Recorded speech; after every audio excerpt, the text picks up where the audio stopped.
ఒక్కసారి కొమ్మూరి గోల్డ్ కి కాల్ చేయండి. తాకట్లో ఉన్న మీ బంగారాన్ని విడిపించి మార్కెట్ ప్రైస్ కి వాళ్ళు కొనుక్కుని మిగతా డబ్బులు మీకు ఇచ్చేస్తారు. జనగామ జిల్లాలో దారుణం చోటు చేసుకుంది.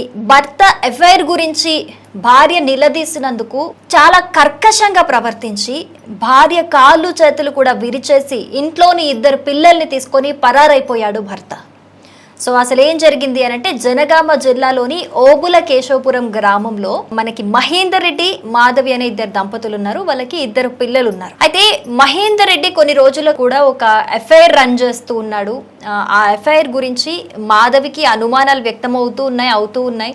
తరచూ వీళ్ళకి దీని గురించి గొడవలు అవుతూ ఉండేవట. అయితే రీసెంట్గా మాధవి ఆ ఎఫ్ఐఆర్ కి సంబంధించి గట్టిగానే భర్తని మహేందర్ రెడ్డి నిలదీసేసరికి అది అస్సలు నచ్చని మహేందర్ రెడ్డి భార్యతోని గొడవపడి ఎంతో కర్కశంగా ఒక మృగంలా ప్రవర్తించి బ్యాట్ దొరికితే బ్యాట్, సుత్తి దొరికితే సుత్తి, కట్టె దొరికితే కట్టె, ఏది దొరికితే అది దాంతోని ఆమెపై దాడి చేసి అతి కిరాతకంగా కాళ్ళు చేతులు కూడా విరిచేసి ఆమెని చాలా హింసించి లిటరల్లీ అసలు చంపడం ఒకటే తక్కువైంది. అక్కడ అంత దాడి చేసి గొడవ పెట్టుకొని అక్కడి నుంచి పిల్లల్ని తీసుకొని పారిపోయాడట.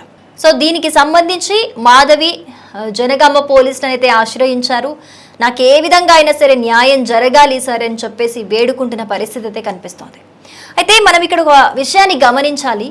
ఆ గొడవ జరుగుతున్నప్పుడు అక్కడ మహేందర్ రెడ్డి ఫ్రెండ్స్ కావచ్చు, స్థానికులు కావచ్చు, వీడియో తీస్తున్నారు తప్పితే మాధవిపై జరుగుతున్న దాడిని ఎవరు కూడా అడ్డుకోలేదు.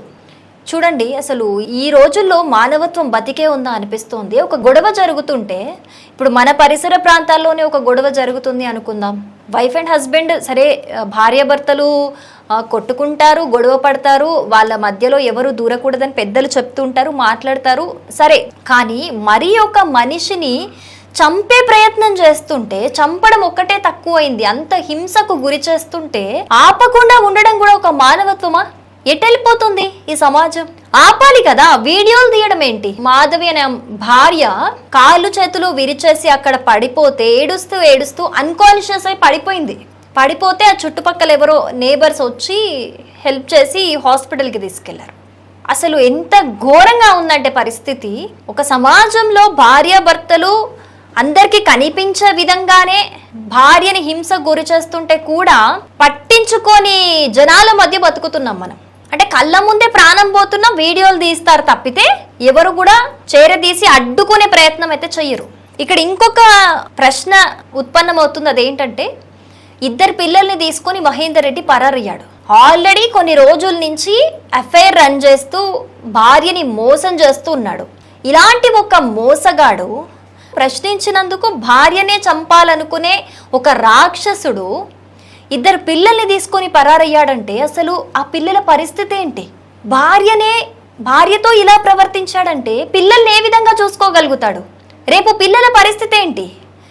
ఏ విధంగా పిల్లలు ఆ మహేందర్ దగ్గర సురక్షితంగా ఉండగలుగుతారు? ఇదే ఇప్పుడు అసలు ప్రశ్న. సరే, మాధవికి న్యాయం చేయడం పక్కన పెడితే బంగారాల లాంటి 2 పిల్లల భవిష్యత్తు ఉంది ఇక్కడ. ఆ భవిష్యత్తు పరిస్థితి ఏంటి? ఇలాంటి రాక్షసుడి చేతిలో ఉంటే వాళ్ళు ఏం నేర్చుకుంటారు? రేపు వాళ్ళ భవిష్యత్తు ఏంటి? వాళ్ళని కూడా ఏదైనా చెయ్యడానికి గ్యారంటీ ఏంటి? అందుకోసమైనా సరే ఖచ్చితంగా మాధవికి న్యాయం జరగాలి. వాడి మీద ఖచ్చితంగా యాక్షన్ తీసుకోవాలి. అయినా ఇంట్లో నుంచి ఏదో భార్య మీద దాడి చేసి పిల్లల్ని ఎత్తుకొని పారిపోతే ఎక్కడికని పారిపోతాడు? ఒక ఎఫ్ఐఆర్ రన్ చేస్తూ భార్యని మోసం చేసిన ఒక మృగానికే పారిపోయే అన్ని తెలివితేటలుంటే వాడిని పట్టుకునే పోలీసులకు ఎన్ని తెలివితేటలు ఉండాలి? ఎక్కడికని పారిపోతాడు? ఎన్ని రోజులని పారిపోతాడు? ఎన్ని రోజులని దాక్కుంటాడు? వాడు దాక్కోగలుగుతాడేమో. పిల్లలున్నారు కదా, పిల్లల కోసమైనా సరే ఖచ్చితంగా మాధవికి న్యాయం జరగాల్సిందే. ఆ రాక్షసుడి దగ్గర పిల్లలు ఉండటం ఏ మాత్రం కూడా సేఫ్ కాదు. సో దీనికి సంబంధించి కేసు నమోదు చేశారు పోలీసులు. ఇన్వెస్టిగేషన్ కూడా స్టార్ట్ చేశారు. త్వరితగతిన దీన్ని సాల్వ్ చేస్తాం, వాడిని పట్టుకొస్తామని కూడా చెప్తూ ఉన్నారు. ఏదేమైనా సరే ఖచ్చితంగా మాధవికి న్యాయం జరగాలి. ఆ పిల్లల భవిష్యత్తు కూడా బాగుండాలని మనమందరం కూడా కోరుకుందాం.